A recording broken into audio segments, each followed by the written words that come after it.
그래도 그쪽에 그 어쨌든 뭐 유명의 제자들은 그쪽으로도 고사도 갔고 시집도 갔었고 뭐 그러죠. 그 시들만 해도 사실 영은 당신애들하고 대항이 요거를 인생을 끝이 일단 다 몰았어. 이 차가 가면 대표소 가면 돼.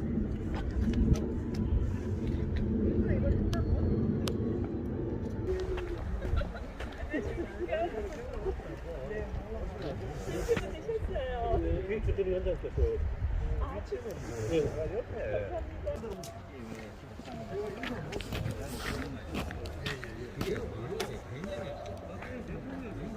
오픈식을 시작하겠습니다. 지난해 11월 금호소원의 대중적 소개를 위한 문헌 발굴이나 발굴이나 그리고 문헌의 정리 그리고 전시 자료 확보 등 본격적인 기획 실시를 위해서 우리 유영철 관장님 그리고 임신옥 계장님 박근하 조선 하계사님 등 실무자들을 중심으로 저를 포함해서 유영수 한국국학진흥원 고전 국역위원 그다음에 영남대학교 민족문화연구소 이병훈 연구교수 대가야박물관 정동락 관장 그다음 조남문화유산 조영아 원장 시각환경디자인연구소 배홍서 소장 등 보문헌, 역사, 건축, 전시 디자인 등 전문가로 구성된 기획 전시 추진위원회를 구성하고 공간과 전시물에 대한 한계는 좀 있었습니다. 그렇지만 아주 열심히 준비하였습니다. 그리고 지난해 12월에 금호소원에 배양된 선원, 운전분들 그리고 운영 관계자들을 모시고 기획 전시 추진 방향에 대해 설명드리고 전시 자료에 대해서 논의가 또한 있었습니다. 이외에도 수차례 회의, 원고 교정, 전문가의 검수를 거쳐서 오늘 이렇게 첫 번째 기획 전시를 개최하게 되었습니다. 특히 실무자분들 많이 고생하셨습니다.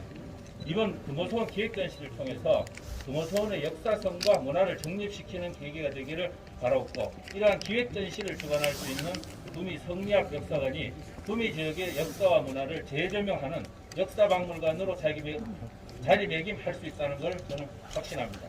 이상으로 경과학으로 마치고 다음번 기획 전시에도 꼭 뵐 수 있기를 바라겠습니다. 고맙습니다. 네, 노영수 추진위원장님 감사합니다. 다음은 기획 전시 개최를 알리는 케이프 커팅식이 있겠습니다. 제 구호에 따라서 하나, 둘, 셋 하면 일단 잡으시고 앞에 카메라 한번 봐주십시오. 예. 구미 성리학 역사관 첫 번째 기획 전시 개최 축하와 줄을 잡으시고 카메라 한번 구미 봐주십시오. 성리학 역사관의 무궁한 발전을 기원하는 마음을 담아서 잠깐 뒤에 나오세요. 일로 커팅하도록 뒤에 나오세요. 하겠습니다. 뒤에 나오세요.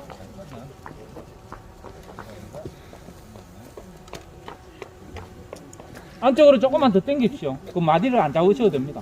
예. 그리고 테이프 커팅을 예. 카메라 하겠습니다. 보십시오. 여기 보십시오. 카메라 보십시오.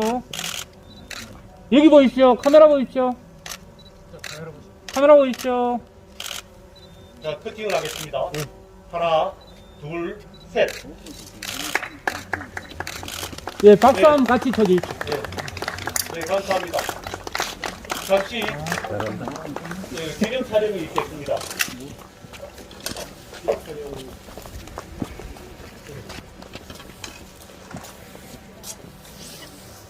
카메라 보십시오. 하나, 둘, 셋. 다음은 전시관 내부를 잠시 둘러보시겠습니다. 이 전시관 내부로 이동해 주시기 바랍니다. 다시 한번 말씀드리지만 관람을 마친 후 대강당인 야흥관에서 기림 특강이 있음을 상기해 드립니다. 제가 안내하겠습니다. 감사합니다.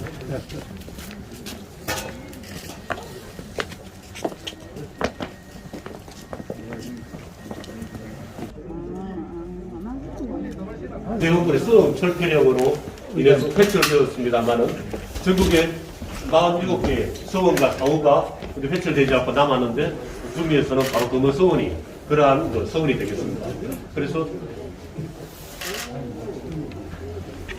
여기 47개의 서원을 각 지역별로 해서 지도에다가 표현을 했습니다. 그리고 우측 전시 공간에서는 이제 금호수원과 금호수원이 처음 창건되는 과정에서부터 해서 지금 정학당과 상현로가 공무 지정되기까지의 과정들을 연대 개별로 해서 그렇게 정리를 해두었습니다. 그리고 이 지금 팻말을 하나가 빠져 있습니다만 우측으로는 금호수원이 배양하고 있는 5분의 유현들을 모셨습니다. 그래서 그분들이 간단한 이력과 대표적인 글, 문집들을 전시, 밑에는 그분들의 문집들을 한 번씩 해서 전시를 해두고 있습니다. 간단히 말씀드리겠습니다. 다음에 이쪽으로 이동을 하시죠. 요 위에 보시면은 저 앞에는 업천무라고 해서 금호수원 들었을 현판, 그 다음에 이게 금호수원 현판을 학군에 달았습니다. 그 다음에는 정학당과 상현료를 배치를 했습니다. 그리고 여기에서는 실종어들 야한수행 관련 글과 실조를 이렇게 탁본해서 배치를 했습니다. 금호수원 수원의 역할이 제향과 강화, 그 다음에는 출판 기능인데 그 부분에 대해서 금호수원이 소장을 하고 있는 그런 임원 분정에 대한 문제, 행사에 있을 때 집사 분정에 대한 문제와 논의 과정에서의 그 결론에 대한 완의 문제, 그다음에 행사 절차에 대한 그 폴기, 그다음에 금호수원의 강화의 모임에 대한 대안들 남아있는 자료들을 저희들이 금호수원으로부터 제공을 받아서 전시를 하고 있습니다. 수원에서 교육하고 있는 가장 기본적인 교재들, 사서와 모경과 그다음에는 예서와 그다음에 역사기들, 그다음에는 사집, 그러니까 선현들의 문집들 이러한 것으로 형성이 되는데 앞에서는 노노명자, 대학 중요 이렇게 해서 사설을 전질, 완질로 해서 갖추어서 전시를 하고 있고 그 다음에는 오경 중에 시경과 성경, 주역과 얘기를 그렇게 저희들이 시민들과 공유하기 위해서 전시를 하고 있습니다. 그리고 그에 따른 간단한 설명을 패널로서 마련을 했습니다. 그 다음에 상변통과 사례편람이라는 관련된 자료. 그 다음에 과거 시험에도 과목에도 들어있지만 시와 그 다음에는 고문진보, 시와 산문에 대한 자료. 그 다음에 주자서 저료를 비롯한 성리학 관련된 그러한 자료들을 배치를 해서 전시를 하고 있습니다. 다음 선생의 글부터 해서 각 문집에서 금호수원 관련된 기본 자료들을 배치를 하고 그 다음에 조선후기에 와서 서서나 노상추 일기에 보이는 금호수원 관련 자료들을 복제를 해서 이렇게 공유를 하고자 했고 좀 작긴 하지만 그에 따른 설명문을 아래 배치를 하였습니다. 그 다음에 가장 중요한 것이 보고 어떠한가에 대해서 간단하게 패널로 설명을 하면서 금호수원에서 소장하고 있는 그동안의 중수 관련 기록들을 아래에 배치 전시를 하고 있습니다. 우측 동영상은 금호수원에서 지내는 향사를 계속해서 분량 적지 않습니다. 관심 있게 다른 수원, 그다음에 금호수원의 향사를 지내는 과정들을 촬영을 해가지고 이것을 시민들이 편하게 볼 수 있도록 그렇게 동영상을 마련하였습니다. 그 다음에 옛 지도에서 표현된 금호수원을 선산부 지도 내에 금호수원의 위치를 표현을 하였습니다. 그리고서 그러면 이 금호수원이 차지하는 비중과 관련해서 구미 전체의 수원은 어떠한가에 대해서 구미의 금호수원부터 해서 지금 수원의 창건과 입원 과정 사회 어디에 있는가, 어떤 인물이 배양되어 있는가 이러한 부분들을 도표화하여서 정리를 하였습니다. 그 끝으로 한국과 중국과 일본의 서원은 어떠한 차이를 가지고 있고 어떤 성격을 가지고 있는가 라는 것에 대해서 중국의 서원과 한국의 서원, 그 밑에는 북한의 서원까지 그다음에 일본에서의 서원이라는 것의 개념과 의미는 어떠한가 라는 것을 좁은 그 패널이나 안개성 속에서 정리하려고 나름대로 노력을 하였습니다. 원래 이제 전시 공간이 그렇게 넓지 않습니다. 건강계 제일 아, 예, 예. 특별로 제일 아, 이제 빨리 한번 호텔에 근무하시다가 원래는 어디서? 아직 모르겠습니다. 아직 봐서 모를 것 같은데. 그렇다고 예. 고기다. 예. 반갑습니다. 아, 예. 거기 그래 안 그래도 그 안에 그 보수를 좀 해야 되겠더라고. 예, 물바지도 다 넓어가지고. 예, 그래가지고 안 그래도 그 이야기 했는데. 그럼 나중에 뭐 저들이 이야기해서 뭐 올리든지 하죠. 그리고 내일은 아, 일본이구나. 내 체인 선임 계신데. 근데 갖다 놓고. 시험하십니다.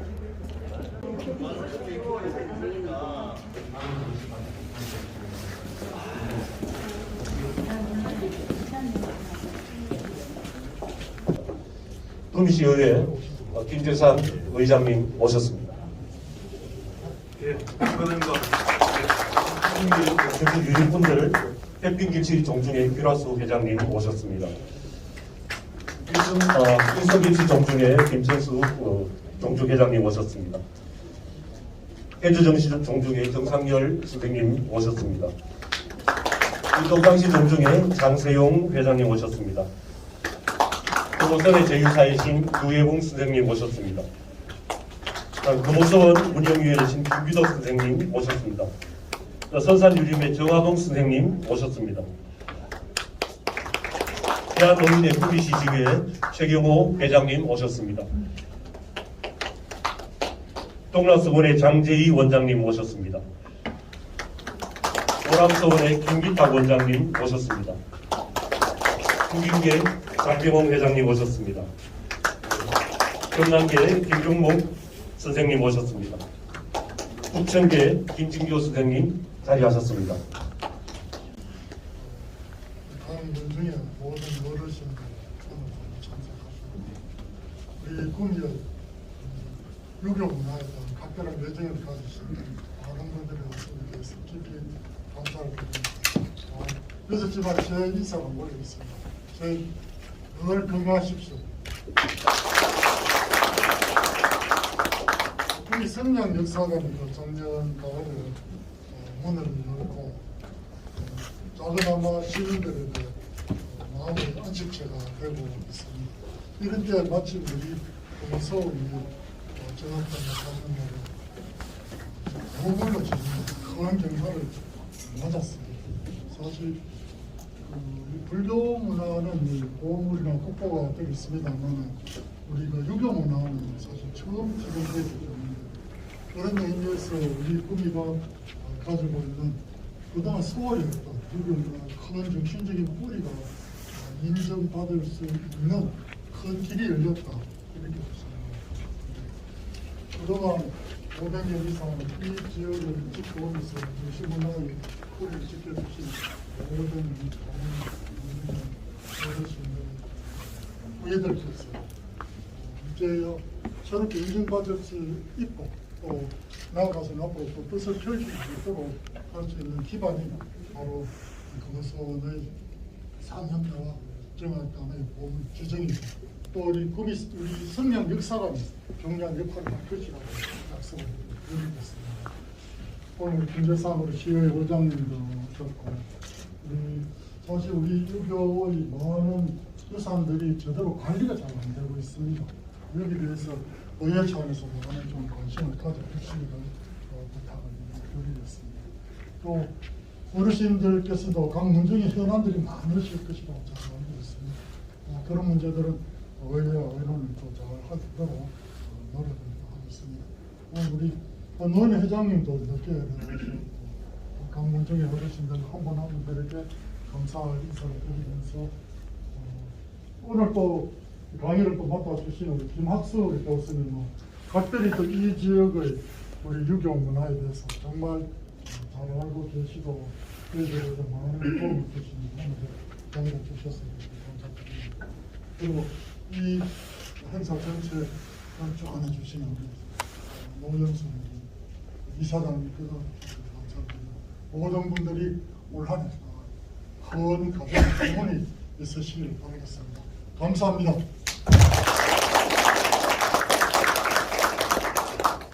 주최석에서 짧게 놀라고 세 번째 이야기를 들었습니다. 그래서 짧게 하겠습니다. 우리 오대문중 어르신들 제가 거명무한 거 이해해 주시고요.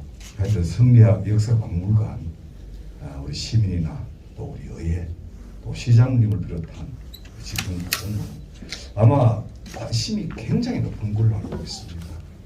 어쨌든 간에 이 성리학 역사박물관이 긴 역사관이 하여튼 진짜 운영이 잘 되고 정말 시민과 함께 한다면 우리 의회에서도 절대 가만히 있지 않고 더 활성화될 수 있도록 적극 후원하겠다는 말씀을 드리겠습니다. 또 오늘 좋은 특강 들으시고 또 성리학에 대한 또 역사에 대한 많은 이식을 같이 해주시기 바라겠습니다. 좋은 하루 되십시오. 고맙습니다. 마스크를 벗고 그 말씀을 드려도 되는지 모르겠습니다. 제가 지난 10월 달에 한번 이 공간을 온 적이 있는데 그때도 아마 그 괴간의 의미를 가졌던 것 같고 오늘은 이제 첫 번째 이 국민분들이 좀 경사가 있어서 그런지는 모르겠습니다만 겸양의 어떤 덕 때문에 그렇게 했는지는 모르겠습니다만 저는 차라리 조선 성리학 역사관이라 했으면 어땠을까. 나아가서는 한국 성리학 역사관이라 했더라면 더욱더 스케일이 크고 좋았지 않았겠는가라는 그런 생각을 해봤습니다. 한국을 표방하든 조선을 표방하든 꿈이 있기 때문에 이것이 꿈의 기관이 아니라고 하는 사람은 아무도 없고 그러나 그것이 담고 있는 것은 과거의 조선, 지금의 한국을 아우르는 그런 기관으로 이름이 지어졌더라면 어땠을까라는 제 나름대로의 한번 생각을 해본 바 있습니다. 아마 그 생각을 하지 않았을 리가 없는데 그래도 우리가 꿈에서 너무 큰 이야기를 하면 또 혹시 타고 올 사람들이 또 언짢게 생각할 수도 있지 않겠나라는 그런 취지에서 조금 이름을 순화시킨 게 아니겠나.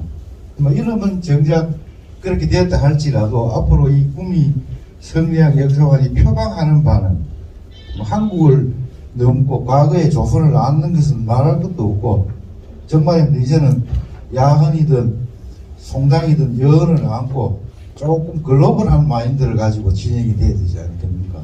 나아가서는 향후의 그런 맥락에서 국제학술대회라든지 국제교류전과 같은 것들을 통해서 그 한국 유학의 양질의 가치들을 한번 나누어 볼 수 있고 또 도대체 그 시대에 서양 사람들은 또 어떻게 생각하고 어떻게 발상했는지를 한번 같이 대화해 볼 수 있는 그런 자리를 이런 공간에서 준비하게 된다면 그것이 곧 한국이 되고 그것이 곧 과거의 조선이 되지 않겠나 이런 바람을 한번 말씀을 드려보는 것입니다.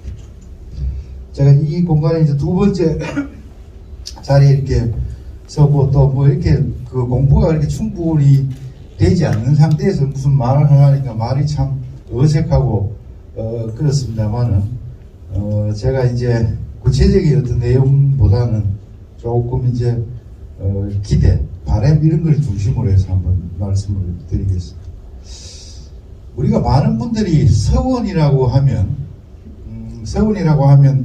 교육기관이다라고 이렇게 이야기를 하는데 교육기관이 맞습니다. 교육기관이 맞는데 저는 책을 펴놓고 단순히 뭘 가르친다라고 하는 그런 의미보다 교화적 의미의 기관의 성격이 강하다. 그리고 이제 그 주세봉 신재 선생이 백운동 서원을 저기 위에 건립할 때의 서원의 취지는 사실은 관학교육이 부진하니까 이 관학교육을 조금 보탤 수 있는 보완제적인 성격에서 서원을 만들었던 것인데 나중에 이 퇴계 선생이 풍기군수로 부임을 해가지고 이 백운동 서원을 소수서원으로 사회운동을 전개하는 과정에서 이제 아예 보완제가 아니고 관학의 대체제적인 성격으로 성격 전환을 하게 된다는 것입니다. 그러니까 결국 서원이라고 하는 것은 조선의 어떤 사립 이념을 이끌어 나가는 하나의 이념의 센터적인 기능으로서 큰 틀에서 이걸 봐줘야 되지, 그냥 선생이 있고 유생이 있어서 책 펴놓고 공부를 가르치고 이런 소극적 의미의 서원은 아니지 않는가. 서원을 조금 더 큰 틀에서 우리가 바라볼 수가 있는데, 이 금호서원은 역시 16세기에 서원 건립의 어떤 초창기에 만들어진 아주 대표적인 영남의 아주 어떤가는 시기적인 연원을 가진 것은 물론이고 조선 전체 내에서도 아마 상당히 오래된 그런 서원. 아마 앞서는 서원이 소수서원이나 임고서원, 남계서원, 뭐 도동서원 이 정도가 아마 금호서원보다 조금 시기적으로 앞서는 것이지, 심지어 뭐 도산서원이라든지 또 호계서원이라든지 저 진주의 덕천서원 이런 서원들도 아마 금호서원보다는 시기적으로 조금 뒤에 있는, 그러나 어느 서원이 몇 년 더 일찍 만들어지고 어느 서원이 몇 년 뒤에 만들어졌느냐라고 하는 거 따지는 것은 작은 경쟁입니다. 그건 사실 별로 의미가 없죠. 별로 의미가 없고, 어쨌든 초기에 이렇게 선도적인 서원의 어떤 역할을 이 금호서원이 하고 있다고 하는 측면, 이런 것들은 한국 서원사에서 아주 중요한 의미가 있고, 제가 작년에 마침 안동에 운천 김용 하시는 분이 그 국가기록원에서 그 번역본 책을 낸다고 해가지고 제가 해제를 쓴 적이 있는데, 해제를 쓰면서 이렇게 쭉 보니까 바로 임진왜란 이후에 훼손된 이 금호서원을 중건하는데 아주 중요한 역할을 한 어른이 김용이 이제 선산부사 시절에 이루어진 걸로 제가 쭉 봤습니다. 아마 지금 실존하고 있는 금호서원의 존재가 바로 아마 그때 중건된 서원이 아닌가 하는 생각을 하게 되고, 그 중건된 서원이 아마 남산으로 이렇게 옮겨졌다라고 하는 그런 이야기를 제가 봤는데, 그래서 유네스코 세계 기록 문화유산에 9개 서원이 지정이 되었습니다만은 금호서원이 거기에서 누락이 된 것은 아마 이 자리를 옮기고 원래 지어진 건물이 아니라고 하는 그런 측면에서 누락이 되었습니다만, 그 또한 저는 크게 뭐 애석해할 일은 아니라고 생각합니다. 사실은 유네스코 유산이라고 하는 것도 내 재산 내가 잘 관리할 수 있으면 내가 하면 되는 겁니다. 그걸 왜 꼭 유엔의 도움을 받아야 되냐는 것이죠. 그러나 좋은 자산을 가지고 있는데 저 동남아나 저 아프리카의 어려운 나라의 경제 형편이 어려우니까 그 나라의 재력으로는 인류가 함께 향유해야 될 그 소중한 자산을 관리할 능력이 안 되니까 그 유네스코의 도움을 받아서 관리하는 것이지, 먹고 살만한 나라들은 제가 볼 때는 굳이 유네스코 유산에 등재해서 거기 돈 받아서 뭘 한다고 하는 것이 과연 온당한 일인가. 그런 측면에서 본다면 뭐 금호서원이 지역사회에서는 우리 서원도 거기에 포함이 되었으면 좋았을 뻔했는데 라고 생각할 수 있지만은 꼭 그런 것만은 아니지 않느냐라는 그런 또 뭐 위로적인 말씀도 한번 아울러서 드려보는 것입니다. 지금 많은 사람들이 구미라고 이야기를 하면 공업도시라고, 저희들 어릴 때는 어른들이 구미 간다라고 말씀도 안 하시고 귀미 간다라고 이렇게 말씀하셨죠. 지역을 부를 때에도 요새는 다 구미라고 이야기합니다. 어쨌든 공업도시라고 하는 그런 성격이 강했는데, 그건 진짜 대한민국에서의 구미의 모습들이 그런 것이고, 과거의 이 구미의 역사, 더 엄격하게 이야기하면 선산과 인동의 역사를 이렇게 쭉 따지고 이렇게 올라가 보면 아마 조선의 360도올 중에 세계의 학문 체계를 만들어내고 길러낸 고을이 과연 있는가? 자, 우리가 야은 선생이 뿌려놓은 구미 지역의 가장 원천 소스로 이렇게 작용을 하고 있습니다. 거기에 이제 힘을 받아서 16세기 중엽이 되면 신당 정붕 선생과 송당 박영 선생에 의해서 소위 우리가 말하는 송당학파가 만들어진 것이죠. 그 송당학의 어떤 근기 위에서, 저력 위에서 또 나아가서는 그로부터 한 100년 후에는, 7, 80년 후에는 또 장여은이 그걸 바탕을 또 물려받아서 여은학을 육성한다. 한 고을 내에 이렇게 거대한 국가적으로 통용될 수 있는 학문 체계가 존재했던 고을은 저는 이 꿈이 과거의 인동 선산 이외에 어느 고을에서 그렇게 이해할 수 있는가. 이 안에 태계 선생이 계시고 진주의 남명 선생이 다 계시기는 합니다만은 그렇게 학문적인 다양성을 가지고 있는 고을은 상당히 많지 않다. 그런 측면에서 이 구미가 가지고 있는 인문학적인 이 자산 내지는 가치는 대단히 높은 것인데 사람들이 그걸 잘 모르죠. 이 공업화 내지는 공단도시라고 하는 그런 틀 속에서 구미를 바라보게 되니까 그런 것들이 많이 묻혀 있게 되는데 바로 이제 이런 시점에서 이 성리학 역사관의 역할은 앞으로 과거의 어떤 그 영화를 되찾는 단순히 과거의 복귀적 되찾음이 아니고 현재 우리의 삶에 도움을 줄 수 있고 미래 우리 자손들의 삶에 도움을 줄 수 있는 그리고 대한민국의 문화적인 격을 높일 수 있는 그러한 방향으로 이 구미 성리학 역사관이 작동을 해야 됩니다. 그래서 이거는 구미에 존재하는 기관이지만 구미를 넘어서서 영남을 넘어서서 나아가서는 대한민국 전체에 통용될 수 있는 하나의 학술 기관으로서 또 문화단체로서 운영이 되어야 된다고 하는 것을 정말 간곡하게 저는 말씀을 드리고 싶습니다. 이에 구미라고 하는 틀 속에 갇혀버리면 너무너무 작아지게 되고 그리고 사람들이 또 구미분들이 구미 자체적인 찬양을 위해서 이런 것을 만들었다라고 혹여라도 생각하게 된다면 굉장히 그 억울한 일입니다. 사실 그런 게 아닌데 운영을 앞으로 어떻게 할 것인가의 그런 문제인데 제가 왜 이런 말씀을 드리냐면 지난 10월 달에 제가 여기 기조 강연을 왔어서 잠깐 그런 말씀을 드린 적이 있습니다. 이 송당학이라고 하는 거. 그 야은 선생의 이 야은 학문적인 전통은 그 절이라고 하는 약간 그 표방성이 강하고 이론적인 측면에서는 그때는 이론적인 탐색을 하던 공부의 시대가 아니었기 때문에 야은은 그 정신 자체로서 하나의 사표가 되는 분인 것이죠.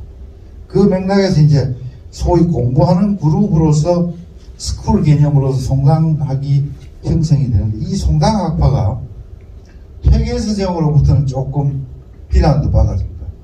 퇴계서정 눈에 볼 때는 공부가 순정하지 않다라고 생각하시는 거죠. 퇴계의 패턴에는 덜 맞았습니다만은 또 조선시대라고 하는 관점에서 퇴계의 눈에 좀 벗어나는 것은 흠이 될 수 있지만 지금 대한민국의 관점에서는 전혀 흠될 것이에요.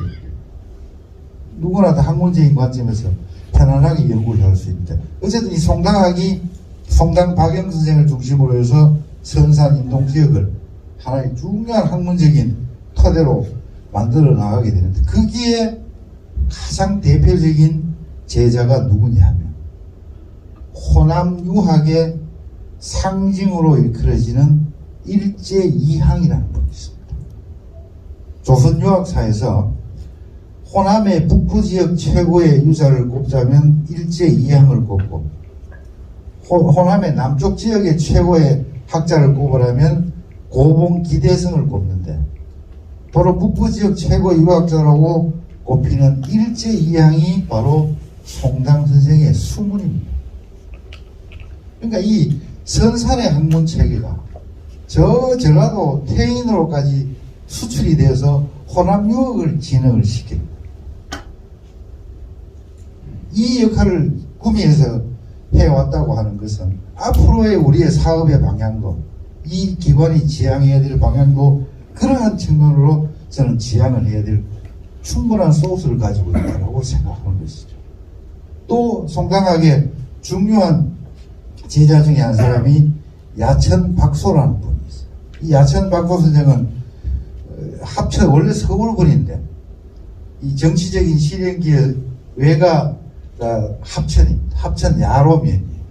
그 호를 이제 야천이라고 호를 씁니다. 이 형제가 이 선산에 와가지고 송당 선생 문화에서 열심히 공부해가 송당에 아주 귀여움을 받고 신뢰를 받은 그런 문인이 되는데 그 야천의 자손이 바로 뭐냐?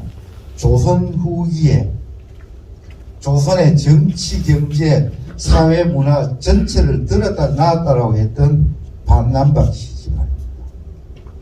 우리가 흔히 말하는 박세채, 박세당, 연암 박지원, 쭉 내려가면 박규수 대감, 이 전부 다 야천 박소의 자손들. 그 야천 선생의 학문의 줄기가 어디에서 나오느냐? 바로 이 선산 땅에서 나온 거죠. 그래서 제가 지난 기조 강연 때 제안했던 것이 뭐냐? 이 송당학을 선산학, 구미학이라고 하는 틀 속에서 이야기하는 건 너무나 당연한 것이고, 그건 시작이지 끝이 아니다.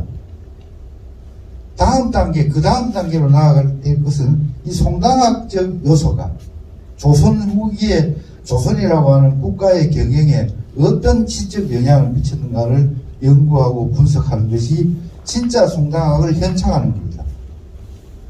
그러니까 선산 지역에 있는 송당 문인들만 계속 인물 연구를 한다고 해서 송당학이 커지는 것이 아니고, 진짜 송당학적 요소가 더 큰 세상을 발전시키는데 어떤 영향을 미쳤는가를 우리가 한번 따져보고, 그 관련된 학자들을 모셔가지고 학술대회도 한번 해보고, 세미나도 해보고, 나아가서는 국제적인 이야기도 한번 만들어 볼 때 송당학이라고 하는 것은 자기도 모르게 커져버리는 것이 아닌가.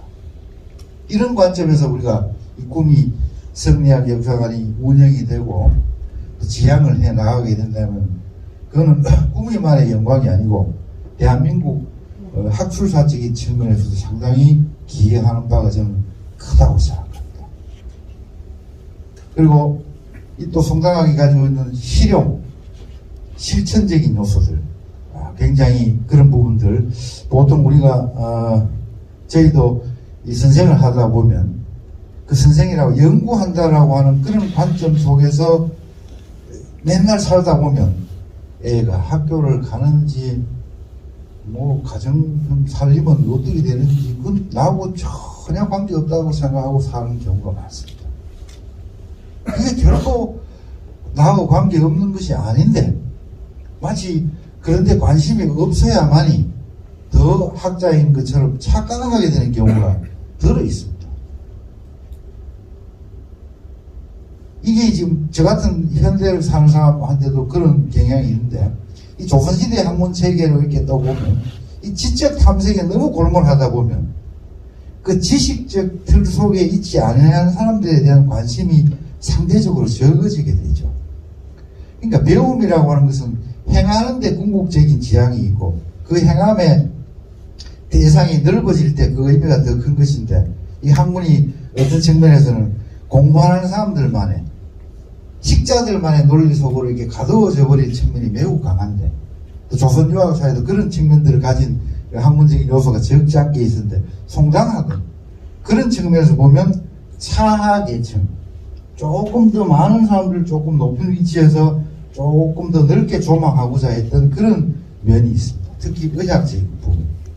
아마 오늘 같은 날 저한테 이런 강의를 듣는 즐거움보다 아플 때 진통제 하나 맞는 즐거움이 훨씬 크지 않겠습니까? 그게 훨씬 더 기묘하고 나한테 절실한 겁니다. 그러니까 지적 즐거움도 있지만 아픈 사람이 약을 먹을 수 있고 처방을 받을 수 있는 즐거움은 웬만한 지적인 즐거움보다 훨씬 크다라고 생각한다면은 이 송당학파들이 지향했던 그 의학적인 대중화, 이런 요소들은 상당히 뭐라 그래야 됩니까? 그 경제적이고 이용후생적인 그런 측면들이 상당히 강하다. 그게 아마 학문적인 어떤 여러 계층들과 동화될 수 있는, 다양화될 수 있는 어떤 학문 체계를 이 송당학이 지향한 측면이 저는 매우 강하다고 봅니다. 그러니까 이 부분에 대한, 이런 요소들에 대한 우리가 연구를 앞으로 상당히 좀 해야 하는데, 지금은 도학적인 관점, 퇴계 선생으로부터 어느 정도 배척을 받았고 어느 정도 인정을 받았느냐, 모든 것을 이제 퇴계 선생의 시야에 맞추는 거예요. 왜냐하면 그 시대의 모든 학문 권력이 퇴계 선생한테 집중이 되어 있으니까 누구나 그쪽을 바라보게 되어 있는 거죠. 그렇게 되는 것도 사실은 틀린 건 아닙니다. 그러나 지금 조선이 아니잖아요. 지금 대한민국이니까 그 부분도 매우 중요한 영역이지만, 이 송당학 그 자체가 가지고 있는 특징, 이 퇴계 선생의 학공 선생의 관점에서 바라보는 송당학이 아니고 21세기 대한민국의 관점에서 이걸 우리가 어떻게 바라보고 조망해야 될 것인가 시각을 한번 바꿔서 이야기를 해보는 것이 좋겠다. 퇴계학을 폄하라는 이야기 아니고 그것하고 무관하게 한번 우리가 실체를 따져보자라고 하는 그런 부분들을 제가 말씀을 드립니다. 제가 일제를 이야기하고 야천 박수를 이야기하는 그럼 우리 선산 지역에서 평생을 송당 선생을 모시고 공부하는 우리는 뭐냐? 그걸 폄하한 적이 없습니다. 그건 그대로 하면 되는 거예요. 그건 그대로 의미가 있는 것이기 때문에 그건 그대로 혼자 이런 분들이 나중에 전부 다 장려원 문화에 들어와서 여언학파를 형성을 하고 그 중심에 물론 여언이 있는 것인데 그 여언이 뭐 송당을 부정하거나 거부한 적이 없습니다. 오히려 그 이야기를 누가 해줘야 되느냐? 송당 문인의 후손으로서 여언 문인이 된 사람들이 그 이야기를 해야 되는데 그 이야기를 별로 하지 않았다. 그 이야기를 하지 않는 이유가 뭐냐? 이제 저 안동이라든지 학문 권력이 센 지역 사람들에 대해서 눈치를 보는 것이죠. 그것이 눈치를 보는 그런 어떤 요소들이 덜 이야기하는 쪽으로 나아갔습니다만 여언 연구를 꼼꼼하게 해보게 되면 송당 연원으로서의 자기인식이 굉장히 강고합니다. 자기 자영이 노수함 선생이 되시나요? 아주 송당하게 아주 핵심 제자 아닙니까? 원래 우리 역사에는 우리 과거에는 아버지랑 이름자가 글자는 물론이고 음만 같아도 이름 글자를 쓸 수가 없잖아요. 휘하는 거 아닙니까? 아버지 이름자에 예를 들어 발을 정자가 들어가면 아들 이름을 고들 정자로 지을 수 없는 것이죠. 글자는 달라도 창이 같기 때문에 송당 문인의 6명 내지 7명이 송자호를 씁니다. 송암, 송정, 송송 해가지고 이게 또 다른 학파에서는 참 찾기 어려운 주니어 의식, 학문적인 주니어 의식을 선생이 사용했던 이 송자의 호를 그 제자들이 그대로 같이 쓴다는 것이죠. 이 굉장히 어떤 그들 상호간에 긴밀한 유대관계가 있었고 그 중에 하나는 송암 노수함이고 그 노수함의 학문적인 영향을 받아서 큰 학자로 굴기한 분이 여헌 선생이 되는 것이죠. 여헌 선생님은 바로 그런 관점에서 여헌도 자기 기술을 그렇게 해놓고 자기 그런 표현들을 다 했기 때문에 꼼꼼하게 보면 그 연속성을 그대로 발견할 수 있습니다. 그래서 금호서원에 나중에 중건을 할 때 크고 작은 문자를 여헌이 찬수를 하는 것도 그런 맥락에서 우리가 얼마든지 바라볼 수 있는 것이고 나중에 수다한 선산지역에 뛰어난 학자들을 잠시 보류하고 여헌이 금호서원의 마지막 제향자로 등장할 수 있었던 것은 야언을 거쳐서 송당을 통하여 여헌으로 이어지는 이 학문 체계에 대한 구미 과거의 인동 선산지역 선비들의 공감대가 있었다는 뜻입니다. 그 공감대 위에서 여헌이 마지막으로 입향이 되는 것이고 그 이후에 아마 새로운 인물로 등록이 된 분은 없었던 걸로 알고 있습니다. 선산에 시편이라 해서 그 금호서원에 제향된 인물 이외에도 대여섯 어른이 아주 저명한 경은 선생도 계시고 단계 선생도 계시고 많은 수다한 명연들이 많이 있었고 그분들을 금호서원에 제향을 해야 된다라고 하는 논의들이 많이 있었음에도 불구하고 그거를 기각시켰던 이유는 야언에서 송당에서 여헌으로 이어지는 이 학문적인 순수성을 금호서원이 상징하고 있었고 그걸 지켜주기 위한 하나의 수단으로서 저는 그러한 배양론을 기각했다고 봅니다. 아마 그 월봉서원이 되나요? 보자. 월암서원이 되나요? 그 월암서원이 바로 금호서원 제향에 실패했던 분들이 독자적으로 건립된 서원이 바로 월암서원이 되는 것입니다. 그러니까 그거는 싸움의 의미라기보다는 우리가 지켜져야 될 존재들이 있죠. 누군가 옆에 붙어서 희석시키면 안 되는 그 고결함을 지켜줘야 될 대상이 있는데 그 대상이 바로 첫 번째가 야언이 되고, 두 번째가 송당이 되고, 신당과 송당이 되고, 세 번째가 여헌이 된다. 그런 측면에서 우리가 이 구미학을 이해를 할 필요가 있다. 그리고 여헌학도 굉장히 실용적인 성격이 강합니다. 여헌이라는 분이 워낙 학문적으로 굴기하고 이렇게 점잖고 강산풍월 이외에는 만하지 않다는 거죠. 많은 사람들이 이구동성으로 이야기합니다. 여헌을 만나면 잘 오셨다. 먼 길 오시느라고 그간 어떻게 얼마나 고생이 많았습니까? 이 말을 하고는 1시간이건 2시간이건 딴 말씀을 안 하신다는 거죠. 이 보통 수양이 안 된 분들은 여헌을 만날 수가 없어요. 그저 뭐 잡담도 해야 되는데 여헌이 그럼 절대 국가의 정치를 말하지 않고 사림들의 흉허물을 말하지 않는 딱 공적인 이야기, 딱 필요한 이야기만 한 그런 스타일을 가지고 있지만은 또 여헌이 추구했던 굉장히 실용학적인 그런 부분들이 굉장히 강합니다. 예를 들어서 우리가 많은 사람들이 지금 고을마다 읍지가 있고 고을마다 시지, 군지가 있고 도지가 있고 다 있습니다만은 소위 사찬업지라 해서 국가 이외에 개인적 편찬으로 업지를 우리가 조선 후기에 많이 나오게 되는데 이 업지 편찬에 가장 모자리판적인 역할을 하는 것이 바로 이 여헌학입니다.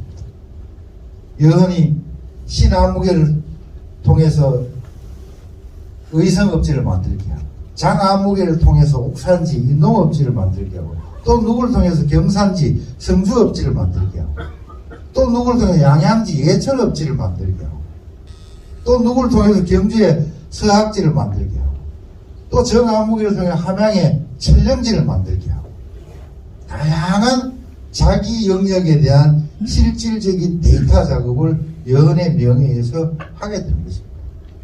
그 지역에 대한 어떤 애정과 사랑 이런 것들하고 관계있고 물론 그 당시의 업지는 교화, 통화적인 의미를 함께 담고 있는 건 사실입니다만은 바로 그 여헌이 그러한 아주 세밀하고도 현실적인 영역에도 대단히 관심이 많았고 자기 제자들 중에 그 일을 수행할 수 있는 유능한 제자들을 통해서 그러한 일들을 해왔고 그 결과로서 우리가 지금도 옥산지를 볼 수 있고 경산지를 볼 수 있고 칠령지, 양양지, 문소지를 학술적으로 활용하고 있다. 그것이 바로 여헌이 뿌려놓은 실용학적인 노선의 부분들입니다. 우리가 여헌이라 그러는 우주사업, 제가 지난번에 이런 이야기를 했습니다.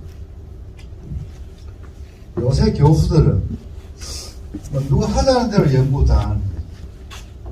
송당 연구 안 하려고 하면 하지 뭐. 또 누가 뭐 남명 연구하자 그러면 아이고 뭐 그것도 하지 뭐. 그 대여섯 개 연구를 맡아놓으면 나중에 연말 되면 감당이 안 돼가지고 어느 하나 제대로 논문을 써내지도 못하고 전부 함장 미달에 논문을 써가지고 이렇게 내는 경향이 있는데 저 역시 그렇습니다. 이 요즘 연구자들의 폐단이라면 폐단인데 여헌은 평생을 우주사업 연구까지 하나만 하는 거예요. 대단한 어른이죠. 논문이 여헌 선생은 뭐 쉽게 말하면 평생 쓴 논문이 한 편밖에 없다라고 생각하십니다. 그러나 그 한 편이 핵폭탄 같은 논문인 것이죠. 제가 쓰는 논문은 100편이라도 모래알 같은 것이고 여헌은 딱 한 편밖에 글을 안 썼지만은 지금까지도 회자되고 이야기될 수 있는 그런 글, 그런 학문의 바로 이 발생처가 바로 이 지역이라고 하는 것. 상당한 자부심이 될 수 있고 또 여헌이 주역에 능하지 않습니까? 역학이 아주 밝은 분이죠. 송당이 역학이 아주 밝은 분. 이 주역을 중시하는 이 학문 풍토가 바로 이 지역 사회에서 또 강하게 내려오는 하나의 어떤 학문적인 요소다라고 이야기를 할 수가 있는 것입니다. 그래서 저는 늘 이렇게 금오산 이쪽을 오게 되면 보통 우리가 이제 가장 상징적으로 이야기하는 분들이 야헌인데 야헌은 이제 더 이상 이야기하지 않아도 야헌을 모르는 사람이 없습니다. 야헌이 누구냐고 그러면 그 묻는 사람이 이상해지죠. 그 야를 모르는 사람은 아무도 없습니다. 그러나 송당을 모르는 사람들은 많이 있습니다. 송당을 모르는 사람들이 많이 있는데 송당을 모르는 사람이 많다고 하는 것은 구미라고 하는 지역에서 봤을 때는 작은 부끄러움이 될 수 있다. 그럼 송당을 알게 하는 방법은 뭐냐? 그 송당학에 대한 대대적인 연구와 재조명을 통한 송당의 학자적인 모습들을 우리가 이야기를 해줘야 됩니다. 송당은 양녕대군의 외손자 아닙니까? 양녕대군의 외손자입니다. 그러니까 이 궁중 출입도 아주 원활했던 분이고 또 이분의 기본적인 신분이 과거에 군인, 무인적인 발판 위에서 성장합니다. 그러니까 이게 문무의 조화라고 하는 그런 측면에서 이 송당의 인격을 바라볼 여지가 있다. 아까 제가 호남 유학의 사실상 태두처럼 여겨졌다고 하는 일제 2항, 그 송당의 수제 자격에 해당하는 그 일제 2항도 군인 출신입니다. 그래서 이 송당학이 가지고 있는 굉장히 활달함이 있는 거예요. 군인으로 발신해서 유학자로 전환한 그룹들이 선호하는 어떤 학문 체계를 송당이 가지고 있었다. 왜냐하면 그 제자들 중에 송당의 모습이 아른거리는 그 삶의 과정을 가진 사람들이 꽤 많이 있다는 것이죠. 우리가 들성김씨, 진락당이 나오고 구암이 나온 들성김씨들도 사실 밑에 올라가게 되면 상당히 무인적인 성향이 가장 아주 강하게 있던 그런 시점이 있습니다. 바로 그런 기호들이 맞아서 송당이라고 하는 하나의 스쿨을 만들어낸 것이죠.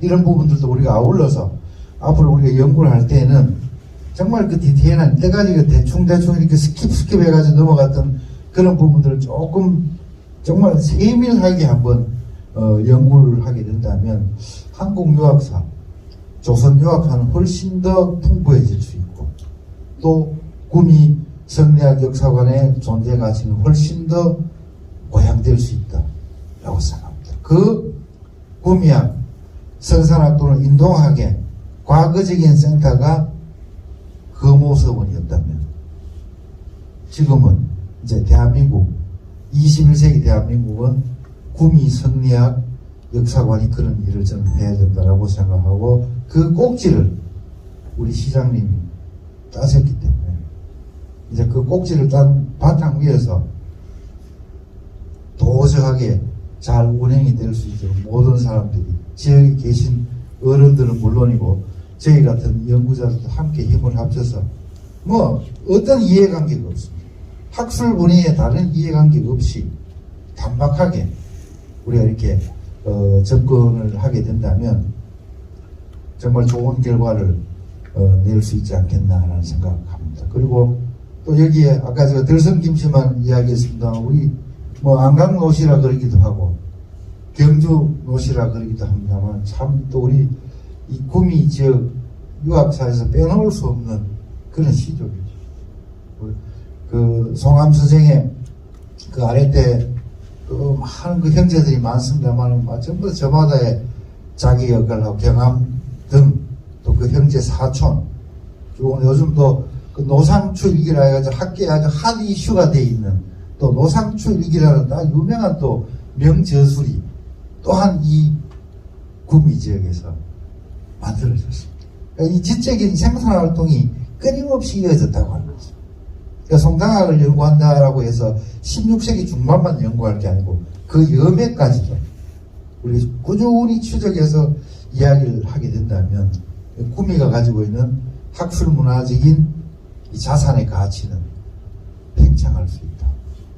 그 역할을 성리학 역사관이 잘 해주십사 하는 그런 취지의 제 연구자 개인의 소망입니다만 그런 말씀을 드리는 것으로서 제 말씀을 마치도록 하겠습니다. 감사합니다. 연락해 주시고 제가 다시 한번 박수 부탁드립니다. 선생님들이 자리에 있는 선생님들이 하고 계시는 그런 말씀이시죠. 여러분 의견 차이도 있을 수가 있고 하지만 다만하게 각자의 몫이라 생각합니다. 특히 앞으로 구미 승리학을 어떻게 나아야 될까 제학생들이 공격을 벗겨주시는 몫으로 생각을 하고 있습니다. 이것으로 오늘 뒤에 드신 개관식의 식사를 마무리하겠습니다. 자리해 주셔서 고맙습니다.